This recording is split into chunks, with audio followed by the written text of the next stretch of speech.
Hello everyone, welcome to Harshada Swar Sampada. आज हम पढ़ेंगे UGC NET JRF music paper 2 के स्वस्थान नियम टॉपिक के बारे में।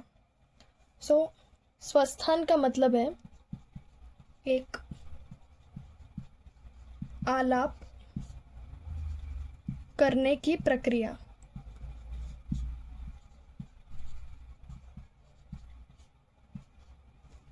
जो कि प्राचीन समय में की जाती थी, उसी को स्वस्थान बोलते हैं।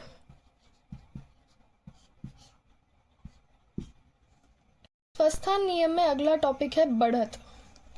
जब कोई गायक या कोई वादक गाता या बजाता है, तब वो दो या दो से ज्यादा स्वरों को धीरे धीरे गायन वादन करता है।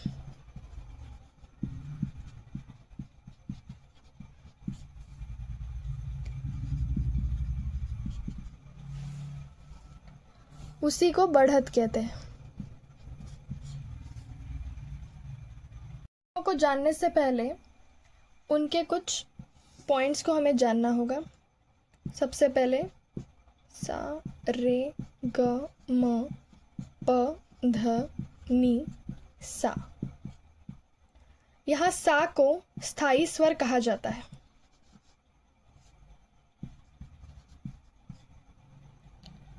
मध्यम को द्वर्ध्य स्वर कहा जाता है।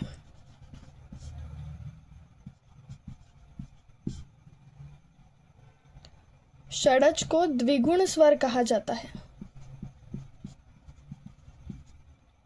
और द्वर्ध्य स्वर से लेकर द्विगुण स्वरों तक जो स्वर होते हैं उन्हें अर्धस्थित स्वर कहा जाता है।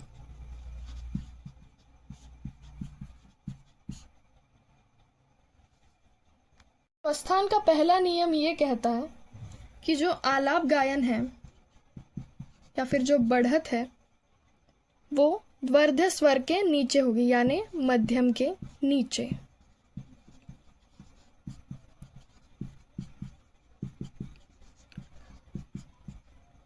लेकिन जो ठहराव है या फिर जिसे हम न्यास भी कह सकते हैं, वो स्थायी स्वर पर होगा।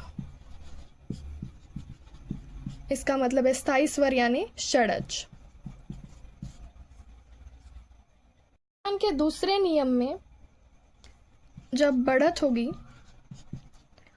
अब उसमें द्वर्ध्य स्वर भी ऐड कर दिया जाएगा,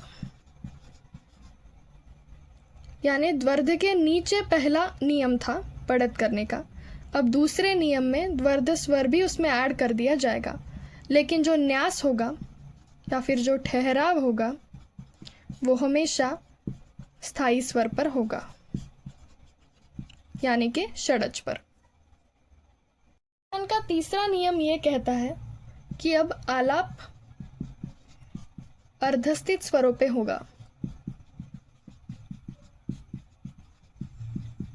अर्धस्थित स्वरों का मतलब है द्वर्ध्य स्वर और द्विगुण स्वर,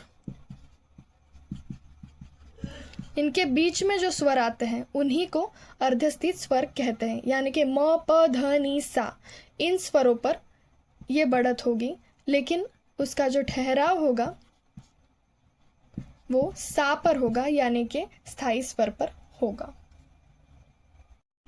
और अब स्वस्थान का चौथा और आखिरी नियम ये कहता है कि यहाँ बढ़त में या आलाप में द्विगुण स्वर भी ऐड होगा और द्विगुण स्वर के जो ऊपर के स्वर हैं वो भी ऐड होंगे, लेकिन इसका ठहराव या न्यास हमेशा स्थायी स्वर पर होगा,